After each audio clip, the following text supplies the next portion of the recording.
I found out my husband had left everything to another woman on a Thursday morning. The kind of morning where the house is too quiet, too clean, too honest. The kind of morning that makes secrets echo.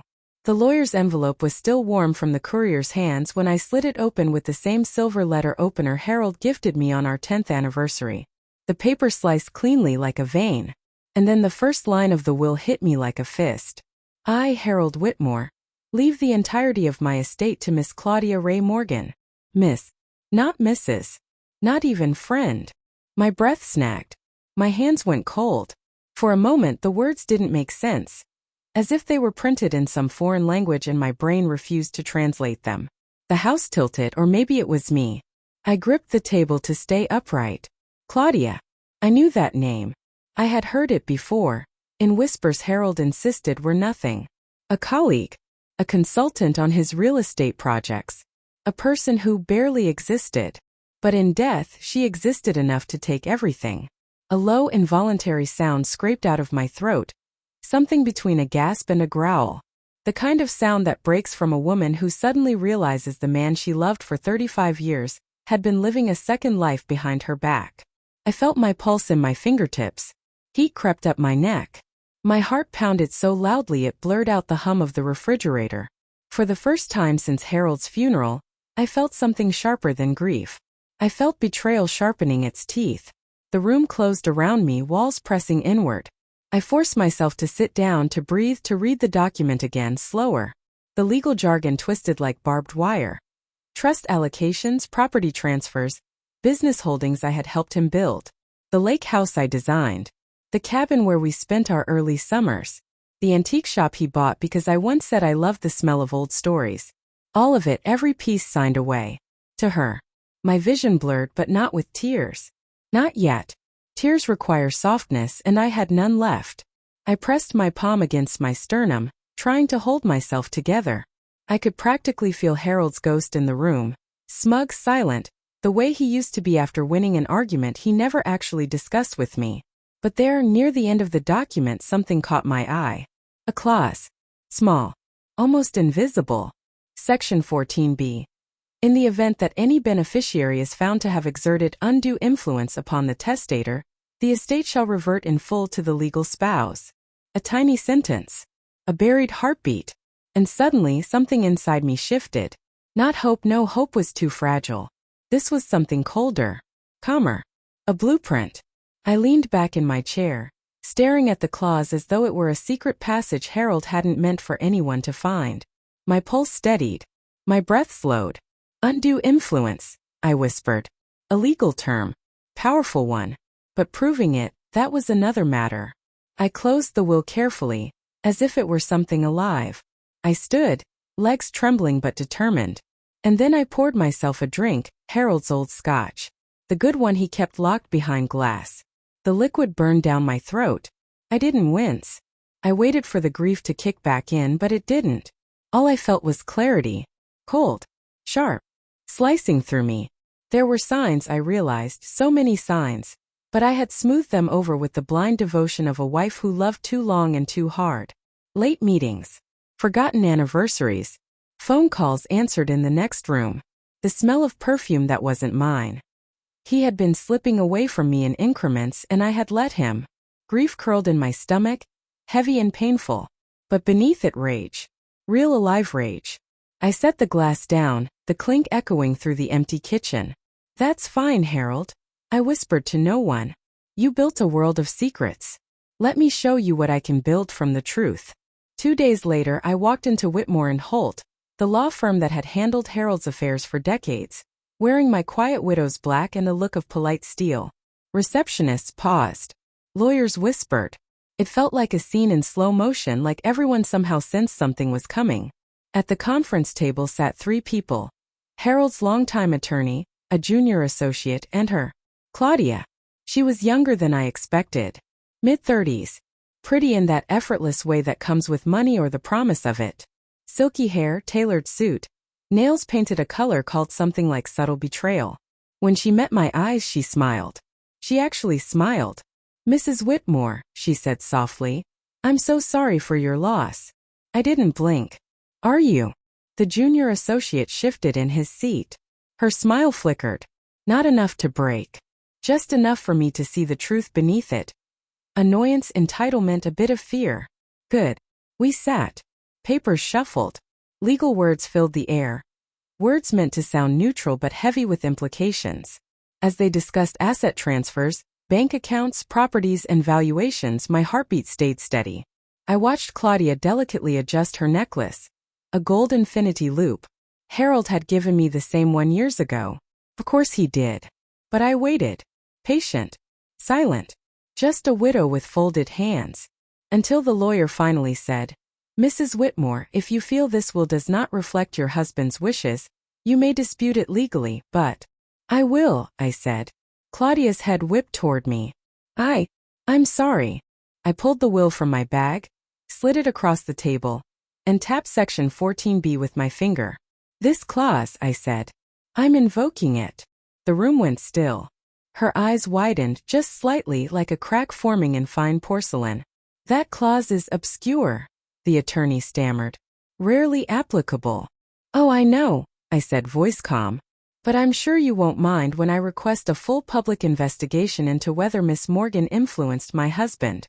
Claudia swallowed hard. "You can't." "Oh, I can," I murmured. "And I will." The attorney cleared his throat. "Mrs. Whitmore, these inquiries can become uncomfortable." "For who?" I asked softly. "Me." A pause. Then I leaned forward, lowering my voice. "Or her."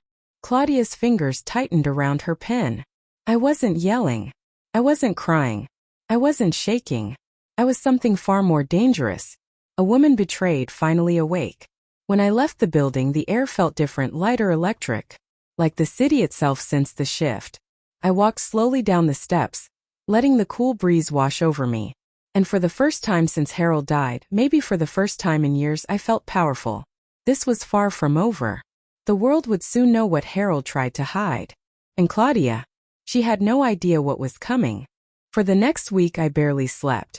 Not out of grief anymore, that part of me had burned down to ash, but out of calculation. Revenge isn't just fire. It's architecture.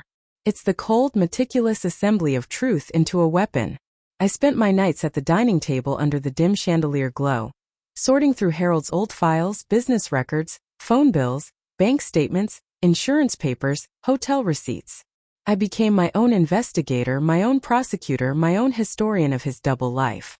The patterns emerged slowly, like bruises surfacing beneath skin. Repeated transfers to an account under Claudia's initials. Trips he claimed were company retreats. Gifts disguised as business expenses. A condominium he invested in but never visited. A hidden life structured with precision. The perfect nest for a mistress. Every page was another cut. Another truth I couldn't ignore anymore.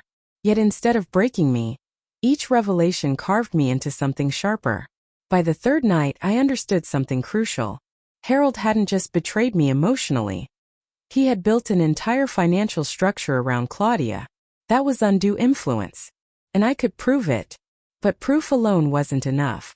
Not for what he did to me. Not for the humiliation. Not for the years I spent taking care of him, believing he loved only me. This needed to be public. If Harold wanted to die without shame, he should have lived without lies. A week later, the law firm scheduled a formal meeting to discuss the dispute. A sterile phrase for a brewing war.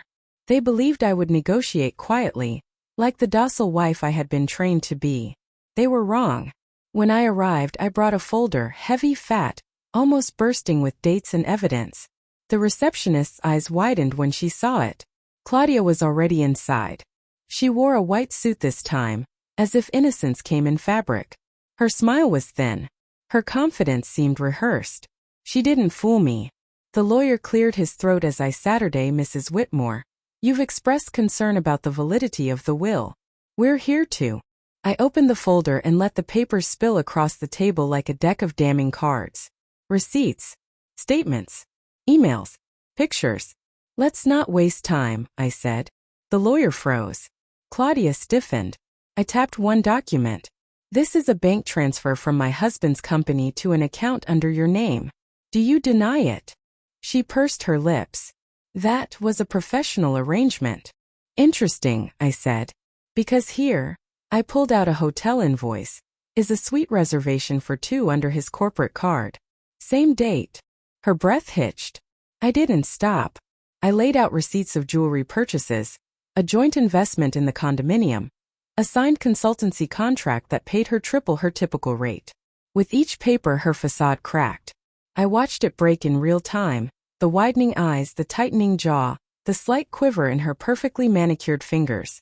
You were his legal advisor, I said to the attorney. Surely you see how this looks. The lawyer swallowed. Mrs. Whitmore, proving undue influence requires evidence of financial dependency, manipulation, secret agreements, emotional leverage. I listed calmly, slowly. Because if that's what you're looking for, I can provide more. Much more. Claudia's voice finally broke. You can't drag my name through the mud like this. You did that yourself, I said quietly. Silence smothered the room. Then I leaned back, folding my hands. I want a public hearing. The lawyer blinked rapidly. A public? Yes, I said. A full probate court hearing. Open to the press. Claudia's face drained of color. I held her gaze. You wanted everything Harold had? Fine. I'll let the world watch while you lose it. The hearing was scheduled 2 weeks later. Long enough for tension to coil through the city. For rumors to leak. For journalists to circle. For Claudia to panic. She tried calling me twice. I never answered. Let her feel the silence she left me with. On the morning of the hearing, I wore navy, dignified, unshakable. The courtroom was packed. A buzz filled the air, the low hum of scandal. Lawyers, reporters, former business partners, family friends. All gathered like witnesses to an execution no one wanted to miss. When Claudia walked in, cameras flashed. She looked brittle. Her face coated in makeup thick enough to hide fear, but not the shine in her eyes. She avoided looking at me. Wise. The judge entered. We rose. The proceedings began. The opposing counsel attempted grace. Your Honor, we believe the deceased acted independently. I placed the first receipt on the evidence table before he finished. Then the emails. Then the financial connections. I spoke slowly, clearly. Every sentence carved the truth deeper into the room. I didn't raise my voice. I didn't cry. I didn't tremble. I delivered facts with surgical precision, like a widow performing her own autopsy on her marriage. At one point Claudia whispered, "Stop, please." The judge glanced at her. "Do you wish to add a statement?" She shook her head violently. Her attorney whispered frantically, but her eyes were on me. Her voice cracked. "You don't have to do this." I tilted my head. "Neither did you." The judge took a pause, reviewing the documents. The courtroom buzzed with the electricity of an unfolding downfall. Then finally, the court finds substantial evidence of undue influence exerted by Miss Claudia Ray Morgan. As stated in Section 14b, the estate shall revert entirely to the lawful spouse, Mrs. Evelyn Whitmore. A wave of gasps rippled through the room. Claudia broke. She slammed her hands on the table. Everything? She gets everything. I stayed seated. Calm. Composed. I said softly, "Not everything." She glared at me, furious, confused. I rose and approached her. The entire courtroom watched. "What you really wanted," I whispered. "He never actually gave you." Her breath shook. "What?" "His name. His loyalty. His truth." She flinched. "He gave you things. Money. Gifts. Lies. But he never gave you a place in his world.